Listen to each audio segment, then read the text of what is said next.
So just a couple things before we get started. So as I am guessing many, if not most of you have seen, I've posted the grades for the homework. And I've said on a few different occasions, right, that your homework grades are completion grades. So as long as the homework is essentially complete, there's a little bit of grace there, right? If maybe you miss one, you just overlooked it or something, it's fine. But as long as it's essentially complete, you get the 20 points. If there are, if it's incomplete, if you haven't submitted anything, obviously that's a 0. If it's otherwise incomplete, significantly incomplete, I'll give you 10 points, okay? You'll get partial credit. The partial credit will just be 10 points. Does anybody have any questions about that? A few of you, I can't remember if anybody in this class did, but at least a few folks over the 3 sections of this class that I have, uploaded images, like you did it on paper and you took pictures of it and you uploaded it that way. And a few folks uploaded files. They may have been the pictures. Some of them I think weren't pictures. That I just, if I had trouble, I emailed you, that I had trouble opening.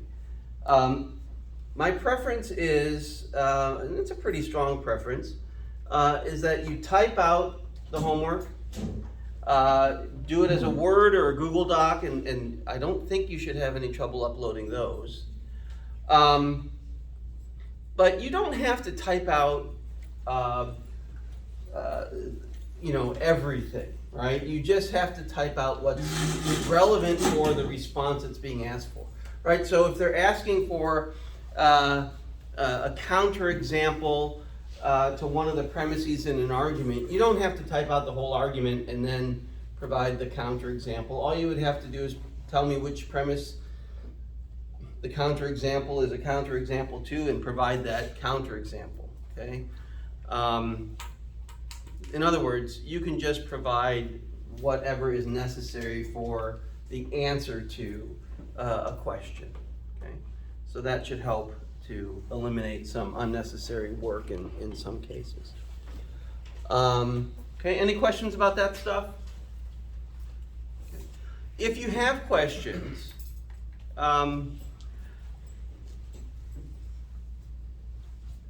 ask me as early as you can, right? If you're emailing me on, in this case, actually it always, today feels weird. It feels like Monday, but it's Wednesday. No, is it? Yes, it's Wednesday.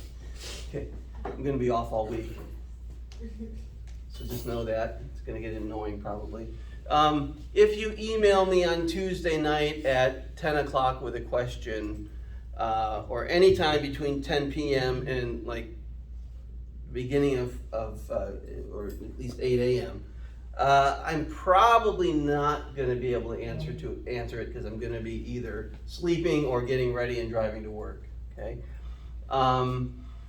if you email me as late as between 6 and 9 on a day before class, I may be able to get to it. I'm not on my phone or on my email as much after dinner time.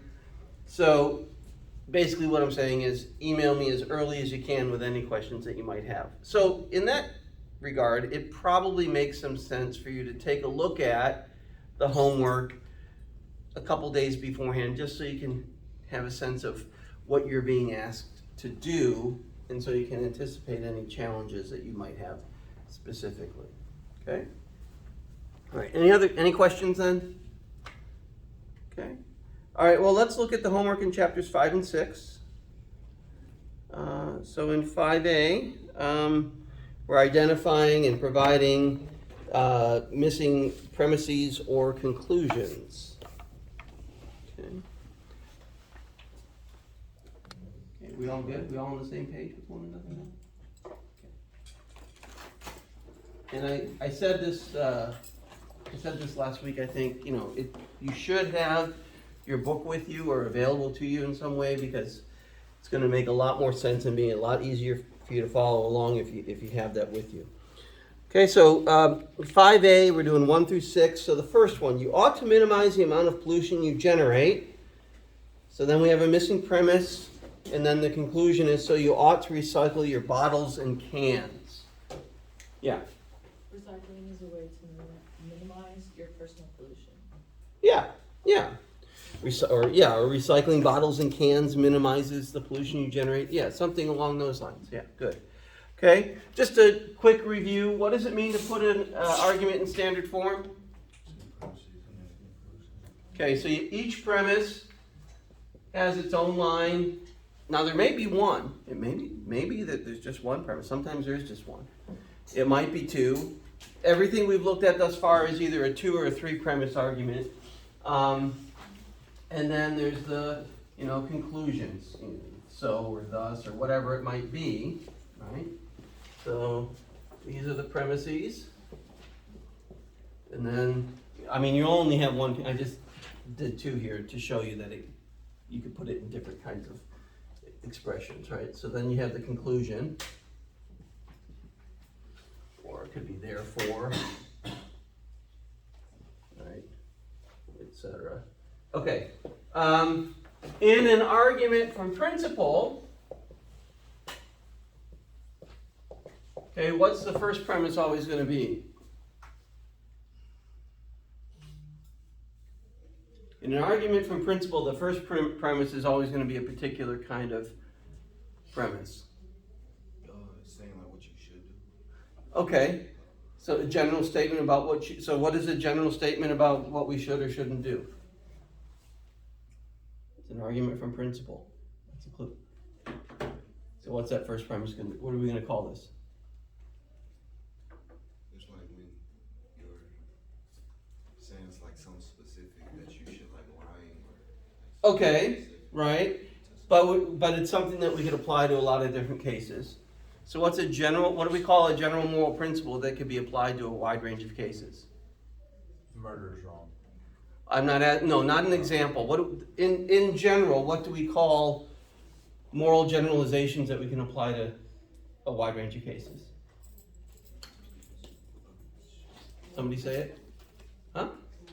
A moral principle, yeah. All right, so your first premise is always going to be, in an argument from principle, an articulation of a moral principle. Okay, what's the second premise going to involve? Well, no, the moral judgment is going to be the conclusion. It'll be part of the evidence that leads to the conclusion. The argument? It's part of the argument in that it supports the conclusion. The case. Yeah, right? So this is the case. Okay? So we have a moral principle that we apply to a particular case, right? This could apply to a range of cases. If we say lying is wrong, that could apply to your taxes, that could apply to cheating on a test, that could apply to how you might respond to an employer about something, or how you might testify in court. Okay, lots of contexts in which you might lie. So you have a moral principle that can apply to a wide range of contexts. The case specifies what that context is, right? And then the judgment is the moral judgment that relates that principle to that case. Okay, so so number 2, right? Just to keep on with the lying bit. Lying is always wrong. We have a missing premise, second premise. So intentionally misrepresenting your finances on your tax forms is wrong. Elijah, how about that one? What's the missing premise in number 2? Where's Elijah? Sorry, I'm still trying to get names. You're not here? Kazuki, how about that second premise in number 2?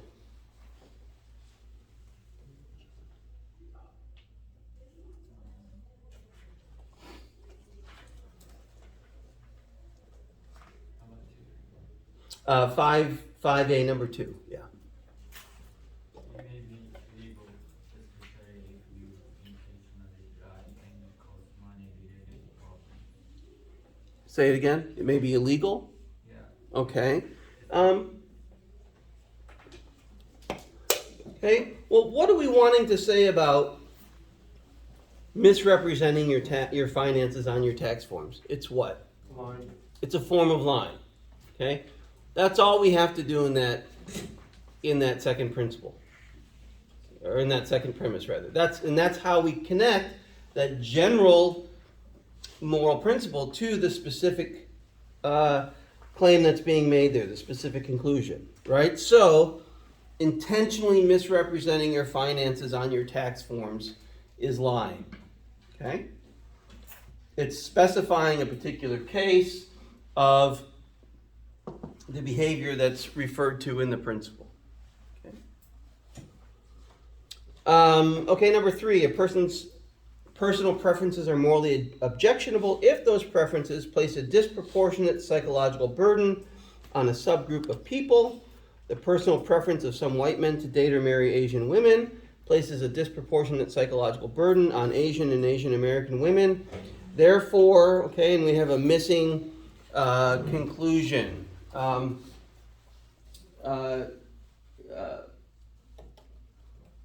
how about the missing conclusion there? Therefore, some white men to date or marry Asian women is morally objectionable. Yeah, right? And so it's good that you said some white men, right? Or at least sometimes white men preferring to date Asian women is not racist or morally objectionable. Okay. Oh, wait. No, oh, I'm sorry. I'm on the wrong one. Number 3 is morally objectionable. Sorry. But we're not making a judgment here about all white men, right, who have this preference. We're making a judgment about just some who do. Okay. All right. Number 4, an action is racist only if it is based upon harmful and false stereotypes about people of a particular race. At least some white men who prefer to date Asian women are not acting based upon harmful and false stereotypes about people of a particular race. Therefore, and I'll just do this one since I messed up the last one, right? At least sometimes white men preferring to date Asian women is not racist, okay? Again, we're making a claim about some and not all white men. Okay.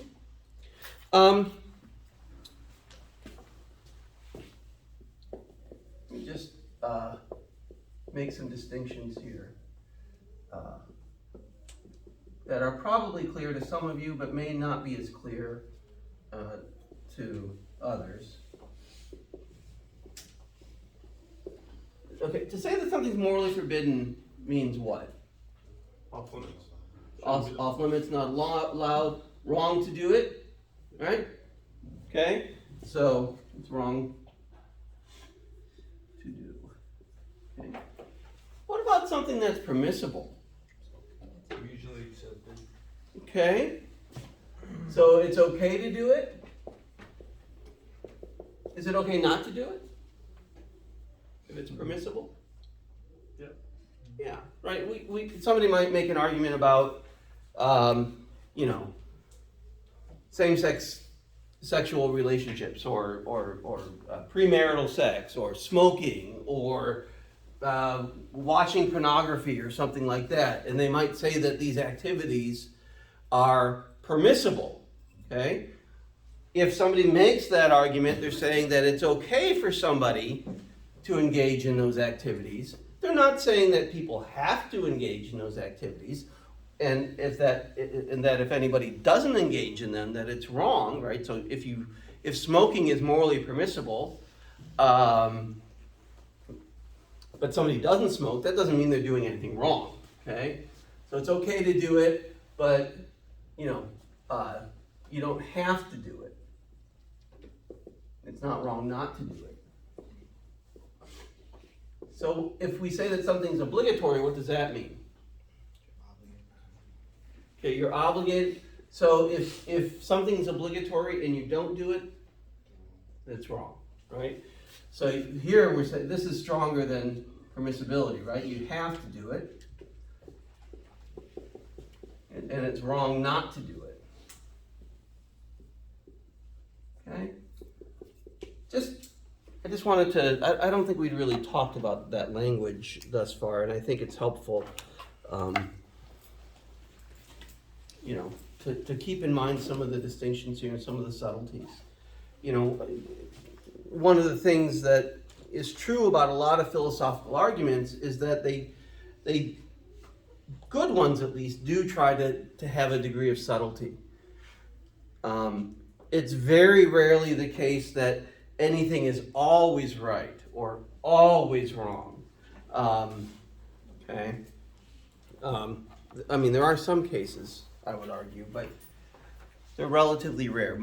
In most cases, we're talking about, you know, exceptions, you know, and there are exceptions, or there are only some people to whom it applies, not others, and so on. So we want to keep clear and be precise about what we're talking about. Okay, number 5, we have a missing premise. Premise 2, cheating on an exam gives a student an unfair advantage over others in the job market. Conclusion, thus it's wrong for a student to cheat on an exam. Okay, so number 5, Wesley, where's Wesley? Okay, what are we missing in number 5? I said having an unfair advantage over others in the job market on a test is wrong. Okay, just in the job market. Oh, Okay, it's the cheating on the test that gives that unfair advantage, right? So moral principle would be something like having, or it's wrong to do things that give you an unfair advantage over others in the job market. Okay, there might be other settings besides a student cheating on a test that might apply to, right? What would be another example of something that would fall under this principle that would be wrong that's not a student cheating on a test? So if the Lying on an application. Lying on an application, or misrepresenting your credentials on your resume, right? Would those things give you an unfair advantage over others in the job market? Yeah, okay. So those would be things that would be wrong too. But in this argument, we're talking about students cheating on an exam, and that gives you an unfair advantage, at least according to this argument, so that would be wrong. Okay. Let's see, 6 is the last one, right? Okay. A practice should be illegal if it encourages desperate people to do potentially harmful or degrading things. So prostitution should be illegal. Abel, what'd you say for that missing premise in number 6? Say it again? I didn't look at it. Okay. Do you want me to read it again, or you're gonna just want to bring it up? Can you read it again, please? A practice should be illegal if it encourages desperate people to do potentially harmful or degrading things. Okay, so prostitution should be illegal. I don't think I answered that one. Okay, you want to take a shot at it though? The principle is a practice should be illegal if it encourages desperate people to do potentially harmful or degrading things, and so we're concluding that prostitution should be illegal. So in premise 2, we're probably saying something about what? Okay, we're saying something about prostitution in premise 2. So what are we saying about prostitution? Well, that's the conclusion. But what is it about prostitution that leads us to conclude that it should be illegal? What is it? Degrading act. Okay, it encourages people to do, yes, desperate people to do harmful or degrading things. Yeah. Okay. So we're talking about that principle in the case of prostitution, which in this argument would say it encourages people to do desperate people to do potentially harmful or degrading things. So it should be illegal. Okay. Does that make sense? All right. Let's look at 5B. What are we doing? 4, 6, 8, and 15. All right, so here, right, we're representing these arguments in standard form. Okay. 4, 6, 8, 15, and 17 as well, right? Okay, 17. Okay. So the first few are a little simpler than the last two. So if we can get straight on the first few here, I think we'll be in good shape for the last couple. Killing is only wrong when the thing killed wants not to be killed. So bacteria, for example, have no desire to live, which is why it's perfectly fine to kill them. First trimester fetuses have no desire at all. Excuse me. So they do not have the desire not to be killed. That is why abortion is not morally wrong. Hugh, what'd you say for that one? The principle I have, killing is only wrong when the thing killed wants not to be killed. Okay. And then case, first trimester fetuses do not have the desire to not be killed. Mm-hmm. And in conclusion, so abortion is not morally wrong. Yeah. Actually, in this argument, I think the way this argument states the conclusion and what the conclusion actually should be are not exactly the same. I think the conclusion stated properly would be that first trimester abortion is not morally wrong, right? So this argument is not actually stated as, talking about precision a few minutes ago, is not stated as precisely as it might be, okay? But based on those premises, that would be the best that you could claim, that first trimester abortions are not morally wrong. All right, number 6, a person is morally required to aid others only if doing so does not require using their own hard-earned money. So we're not obligated to donate 1% of our income to effective poverty relief agencies because doing so would require using our own hard-earned money. Okay.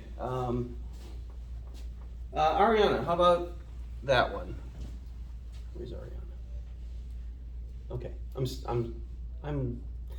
over the last 2 years with masks and everything and hybrid stuff, I got really bad with names. I'm trying. What's the conclusion there in number 6? Yeah.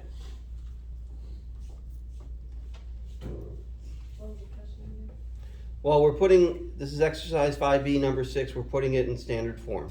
So if you're not really sure where to start, the best place to start would probably be figuring out what the conclusion is. I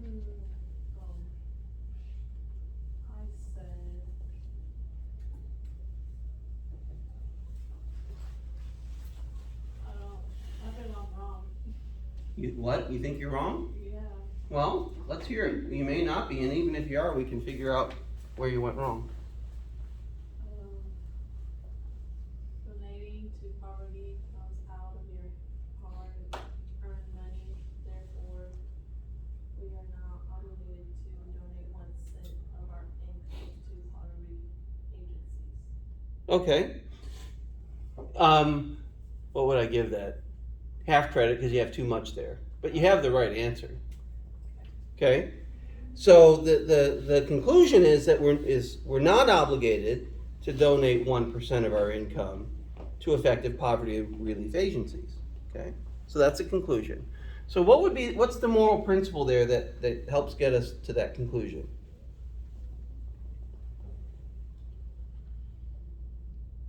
If you want to do it, Ariana, I'd like you to do it, but if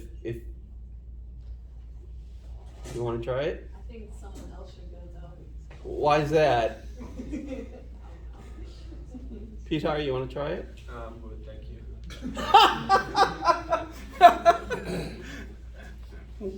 How about if I just say, I want you to try it? What's the principle? Actually, I don't know this one as well. Sorry. All right, somebody help us here. A person morally required to aid others only if doing so doesn't require using their own hard-earned money. Yep. Okay, so we're morally required, or a person's morally required to aid others only if doing so doesn't require using their own hard-earned money. Okay? So how do we get from that broad claim to we don't have to donate 1% of our income to poverty relief agencies? What's the case? What are we going to say for the second principle? How about Xavier, where's Xavier? Oh, okay, sorry. So, What's your second principle for number 6? I said, first one I said, person is morally required to aid others, and then second one I said, a person is not morally required to aid others with their hard-earned money to relieve agency. And for conclusion, I said a person is morally required to help with, not morally required to help with money, but through action.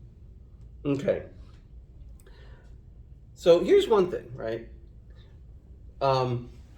What you say might be a good, those might be good things to say, but you're saying stuff that's not in the argument, right? The argument doesn't say about money versus, anything about money versus action. That might be true, and that might be a good argument to make, but all we're making, all this argument is claiming is that we're not morally required to donate 1% of our income to effective poverty relief agencies, okay? The premise, the first premise, the principle that we identified a minute ago is that a person is morally required to aid others only if doing so doesn't require using their own hard-earned money, okay? So if we wanted to state that second premise as precisely as possible, what would it say? Anybody want to do it? I'll do it. Donating 1% of our income to effective poverty relief agencies requires using our own hard-earned money, okay? So one of the things, and this is just part of, in saying this, I'm not saying that this is true just for this class or just for these exercises. I'm saying this is true for reading and arguing in general. We want to make sure, right? One of the points here of putting an argument in standard form is to represent what the person making that argument is actually saying, right?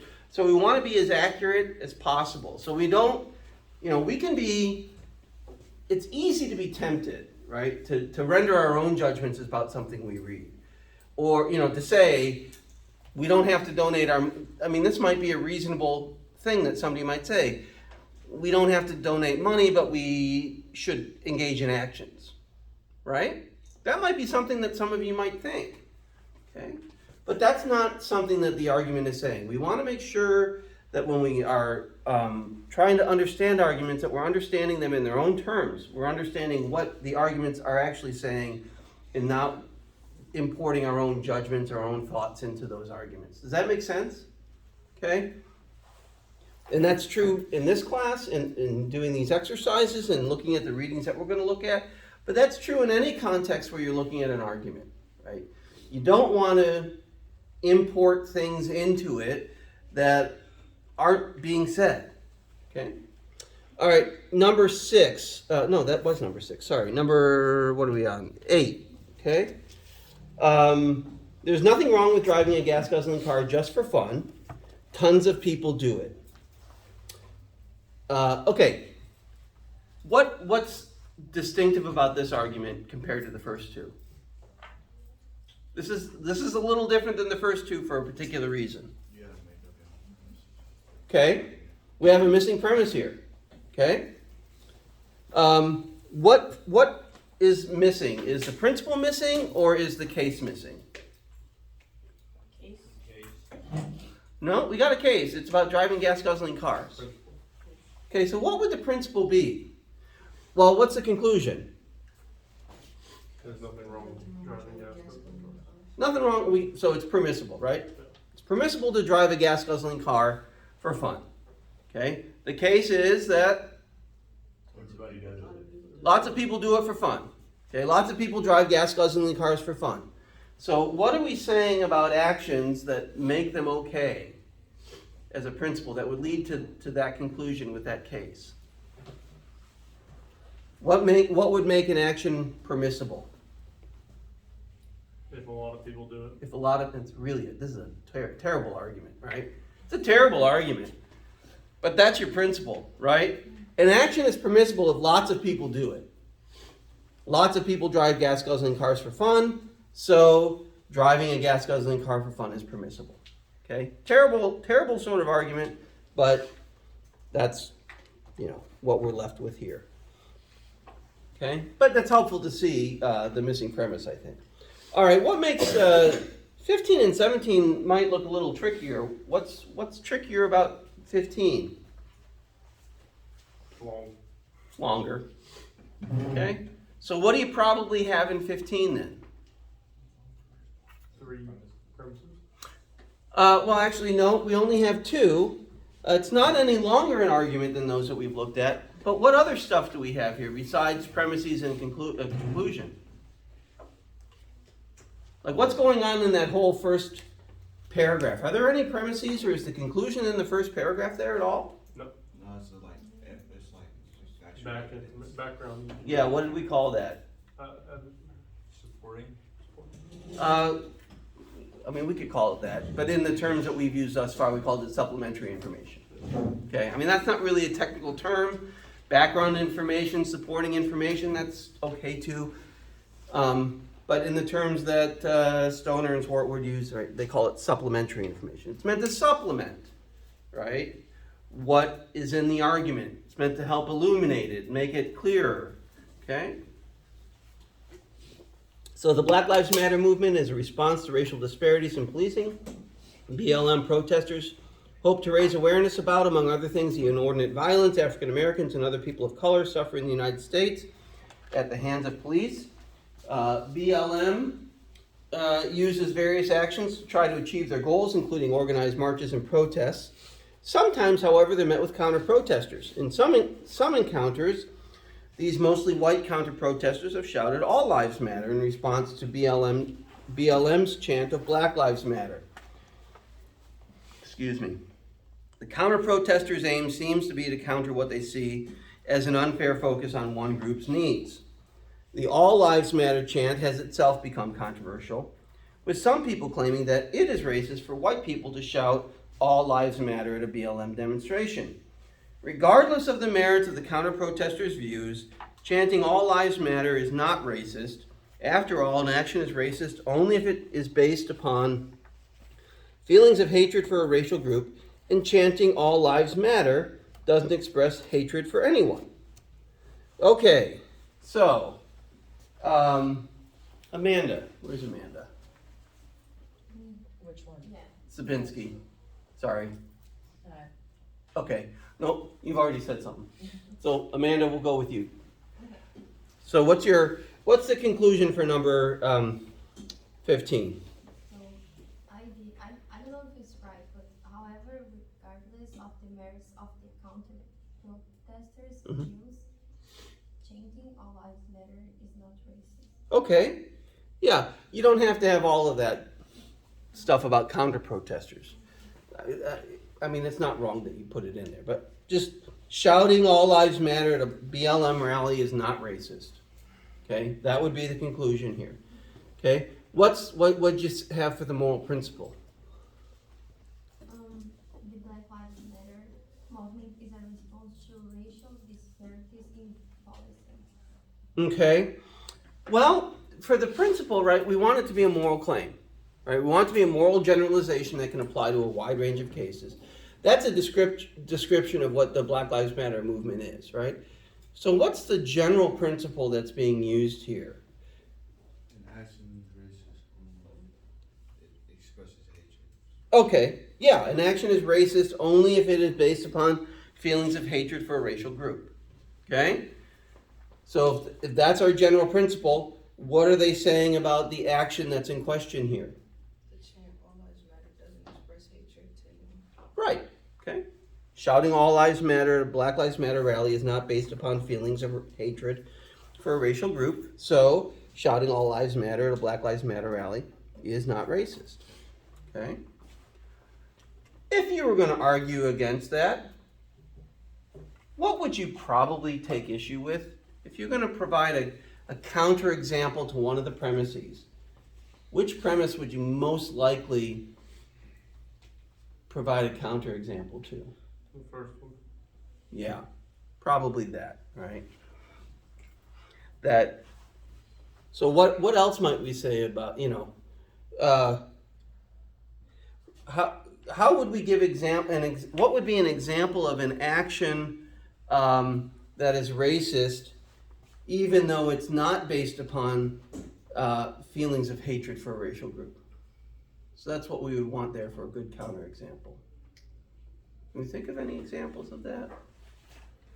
something that is an action or you know, something that's racist, even though it's not based upon feelings for a racial group, based upon feelings of hatred for a racial group.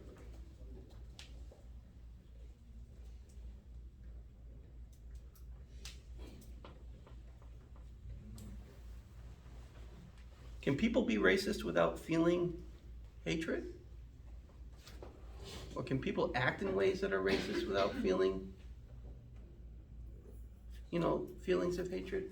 Okay, if you think that's the case, we won't do it right now, but think about what an example might be of an action that's racist, but where the person who's acting in a racist way doesn't feel those feelings of hatred.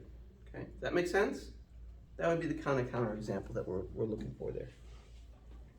All right, number 17, many medical treatments and procedures are tested out on non-human animals. For example, cancer drugs and pacemaker implants are tested out on dogs, monkeys, or mice to see if they are safe. Sometimes the animals end up being harmed or killed by the procedures. Some people claim this is morally wrong because those animals have rights, but that's nonsense. A being has the right not to have potentially unsafe medical experiments performed on them, only if it is capable of the sort of complex thought that you and I can do. But dogs, monkeys, and mice are not capable of that. They can't read novels, do algebra, or discuss the merits of different political parties. Thus, dogs, monkeys, and mice don't have a right not to have potentially unsafe medical experiments performed on them. All right. Let's see. Kelly, where's Kelly? Kelly, what'd you say for the conclusion there? They have the right to not want to harm the animal. Dogs, monkeys, and mice? Yeah. Okay. Is this argument saying that dogs, monkeys, and dogs, monkeys, and mice have a right not to be harmed? No, Okay, what is it saying? they have the right to be harmed. Okay. Or they But they don't have the right not to be yeah, harmed. yeah. Okay. So it's not saying that we have to harm dog, monkeys, and mice, but it's saying it's not wrong if it's permissible, in other words, to harm them. Okay? All right, so that's our conclusion. So, Kelly, what's the premise? What's the moral principle here? Many medical treatments and procedures are tested out on non-human animals. Okay, well, that's descriptively true, right? That's a true descriptive statement, we know that, right? But a moral principle is going to make a moral judgment, so it's going to be an ought statement. And it's going to be a general statement about what the conditions would be for a particular kind of action to be right or wrong or permissible or impermissible. Okay? So we have a lot of this is a challenging one too, because at the beginning there, you've got a lot of supplementary information that's just kind of providing us with the background of this moral argument about animal testing. But we have a principle right there in the middle of it. Right? A being has the right not to have potentially unsafe medical experiments performed on them, only if it's capable of the sort of complex thought that you and I can do.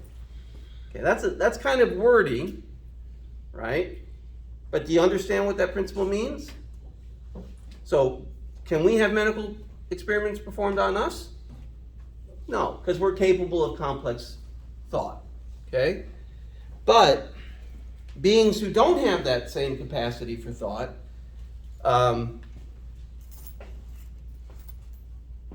can be subject to those experiments. They don't have the right not to be have those experiments performed on them. Okay? So the principle could just be that sentence, right? A being has a right not to have potentially unsafe medical experiments performed on them, only if it's capable of the sort of complex thought that you and I can do. Okay. Now we're making a claim about dogs, mice, and monkeys. Okay? So what are we going to say about dogs, mice, and monkeys to say that they don't have the right to have those, not to have those experiments performed on them? They aren't capable of complex thought. They're not capable of complex thought, capable, of the kind that we're capable of. Okay? So, Being has the right not to have potentially unsafe medical experiments performed on them only if it's capable of the sort of complex thought that you and I can do.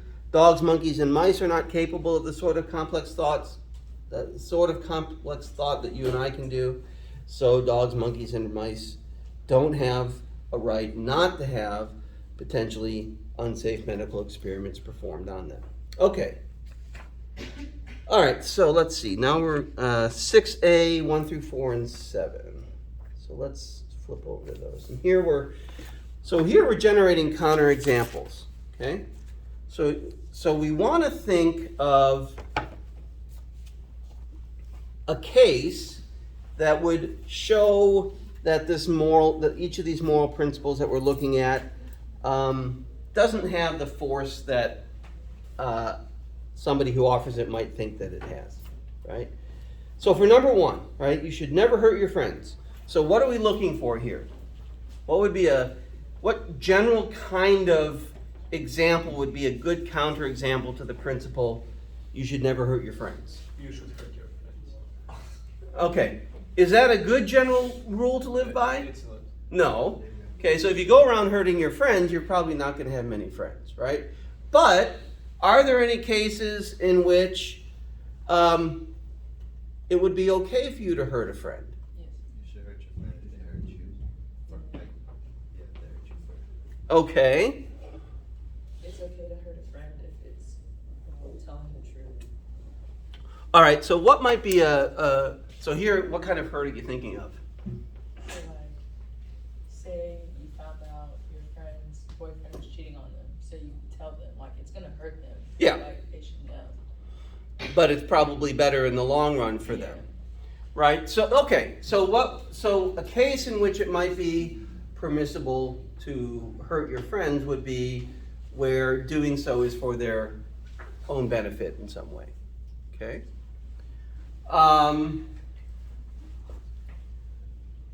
Yeah, let's say you, what's another, I used that example, were you outside? I used that example in the last class, but there was another example that somebody else used, and it was a physical example, like,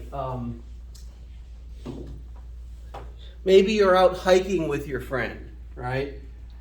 And there's a rock slide, and their ankle becomes lodged under a boulder or a large, maybe not a boulder, large rock. And the only way that you can, help them is to pull their foot out in a way that causes them a great deal of pain. Right? Should you do that? Yeah, right? So we might want to argue that principle is too narrow, that it needs to be modified somewhat, okay? So those would be some good counterexamples. All right, number 2, if an action is unnatural, then it's morally wrong. Okay, this is a pretty prominent moral principle in natural law theory. Right? This is why, for example, in the Catholic Church, non-natural forms of contraception are understood to be morally wrong. Right? Because if you use a condom or if you use the pill, you're interfering with the natural process of procreation. Okay? You're keeping, it's an unnatural intervention into a natural process. Okay? So it's morally wrong.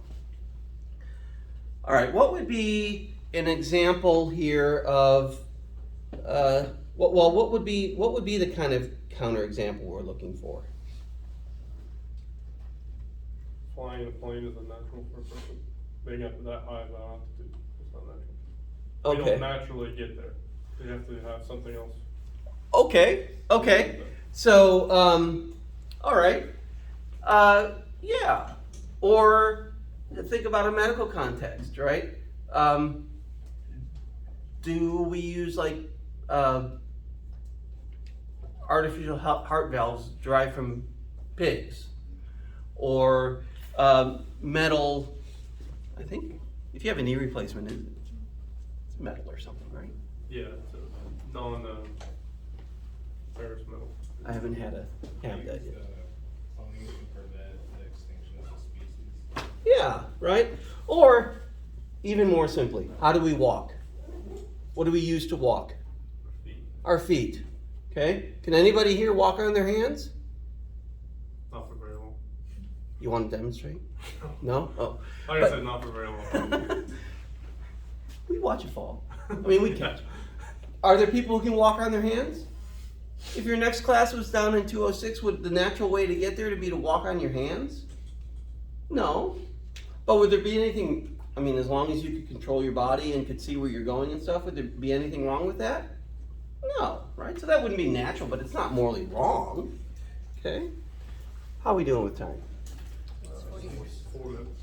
Okay, let's at least try to get through these next couple, and then we can look at the 6B stuff at the beginning of class on Friday, because we didn't get to that in my